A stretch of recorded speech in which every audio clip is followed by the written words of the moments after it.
Mais commençons par expliquer le principal problème. Le principal problème, c'est que c'est un cadeau fiscal.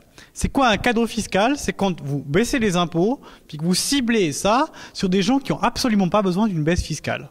C'est ce qui se fait en règle générale par les partis de droite ces derniers temps. Et puis, il y a trois principales branches à cette mesure-là, à cette loi. Et deux de ces mesures, ce qui sont les deux plus grosses, sont des immenses cadeaux fiscaux. Alors, le premier de ces cadeaux fiscaux, c'est ce qu'on appelle la réduction de l'imposition des dividendes. Alors, c'est quoi le principe? Le principe, c'est que vous avez ici une entreprise. Lorsque l'entreprise obtient des revenus, par exemple en vendant des choses ou bien en vendant des services, bref, en exerçant son activité, eh bien, elle commence par payer des charges.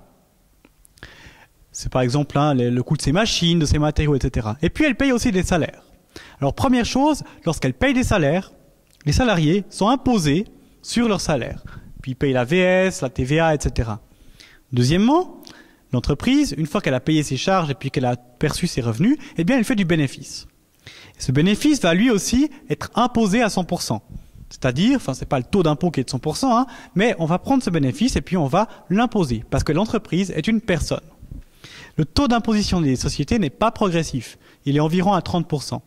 Et puis une fois que l'entreprise a été imposée, elle peut réinvestir son argent ou bien elle peut le distribuer à ses propriétaires, qu'on appelle les actionnaires. Et c'est là que la réforme fait la distinction entre deux sortes d'actionnaires. Vous avez deux sortes d'actionnaires, les grands actionnaires et les petits actionnaires qui sont mis dans le même panier que les salariés. Alors, à votre gauche ici, vous avez les petits actionnaires et les salariés qui vont être imposés sur 100% de leurs revenus.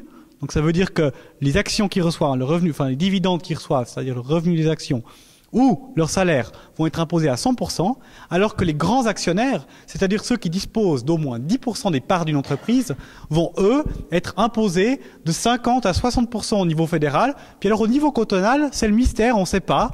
On donne la possibilité aux cantons de réduire aussi le taux à des taux qu'on ne connaît pas. Par exemple, Glaris l'a déjà baissé à 20%.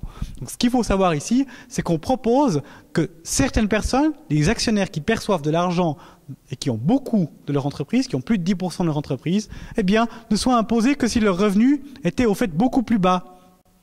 Par exemple, imaginez, si vous gagnez 100 000 francs de salaire, imaginez combien d'impôts vous paieriez en moins si au fait on considérait que votre salaire pour l'imposition n'est que de 60 000 francs. Eh bien là, vous paierez 3 fois moins d'impôts. Puis il y a une deuxième mesure phare dans ce paquet fiscal numéro 2 qu'on soumet à notre vote bientôt.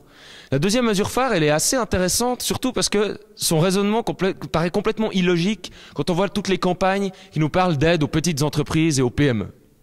En gros, une entreprise, il y a deux cas de figure. Soit elle fait des bénéfices, soit elle n'en fait pas. C'est une lapalissade. Si elle fait des bénéfices, si elle ne fait pas de bénéfices, elle va payer l'impôt sur le capital. En revanche, avec la réforme, si elle fait des bénéfices, qu'elle paye des impôts sur son bénéfice, eh bien ces impôts sur le bénéfice sont déductibles de son impôt sur le capital. Le capital étant considéré ici comme la fortune de l'entreprise. Ce qui est très intéressant dans ce cas-là, c'est qu'en gros, c'est seulement pour les sociétés de capitaux, donc pas la plupart des petites PME qui sont des sociétés de personnes, donc c'est que pour les SA et les SARL. Et puis surtout, alors là c'est vraiment intéressant, c'est que pour ceux qui font des bénéfices. C'est-à-dire que ceux qui ne font pas de bénéfices, continuent à leur faire payer l'impôt sur le capital. Donc, alors que, si vous voulez, le raisonnement logique serait de dire, ceux qui peuvent le payer, on leur fait payer, puis ceux qui ne peuvent pas parce qu'ils ne font pas de bénéfices, on leur fait peut-être pas payer. Non, raisonnement exactement inverse. Le prix de cette mesure, on peut le chiffrer jusqu'à peu près 1 milliard de francs, ce qui est quand même relativement important pour l'ensemble des caisses des collectivités publiques. Ce qui se passe, c'est qu'on dit, mais vous entendez quand même partout qu'on va aider les petites PME. Alors, ce serait un mensonge de dire cette loi n'aide pas les PME. Elle va aider un peu les PME. D'accord? Il y a pas mal de petites mesurettes, qui sont d'ailleurs pas très chères, et qui vont permettre à certaines PME de régler des problèmes, des vrais problèmes dans la loi fiscale actuelle. Mais ce qu'il faut savoir, c'est deux choses. La première chose, c'est que le coût de ces petites mesures, il est très faible. C'est une petite partie de cette réforme.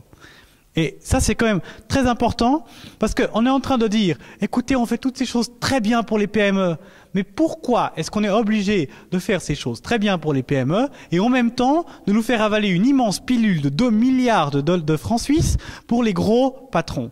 C'est ça qui est injuste dans cette réforme. C'est qu'on nous fait passer une petite réforme sur laquelle tout le monde est d'accord, et en même temps, une espèce de gros truc avec deux réformes complètement injustes et iniques qui passent en même temps.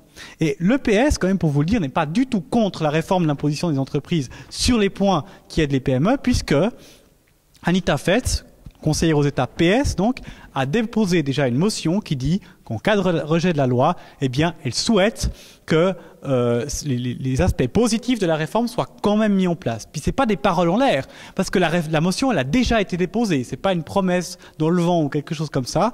La motion a déjà été déposée, puis en plus, la majorité du Conseil national et du Conseil des États étant de droite, eh bien, ils n'auront pas de problème pour faire repasser ces mesures-là, vu que tout le monde est d'accord. Donc, les quelques mesures qui pèsent moins de 10% de la réforme et qui sont positives, eh bien, il y a une espèce de consensus là autour. Donc, il ne faut pas vous laisser dire que, finalement, c'est grâce à ça qu'il faut dire oui. Parce que même si on dit non, les mesures qui sont positives seront reprises. C'est bien, le référendum a bien été lancé contre les deux mesures scandaleuses que sont la baisse de l'imposition des dividendes et puis l'imputation de l'impôt aux bénéfices sur l'impôt sur le capital, cette espèce de suppression de l'impôt sur le capital seulement pour les entreprises qui font des bénéfices.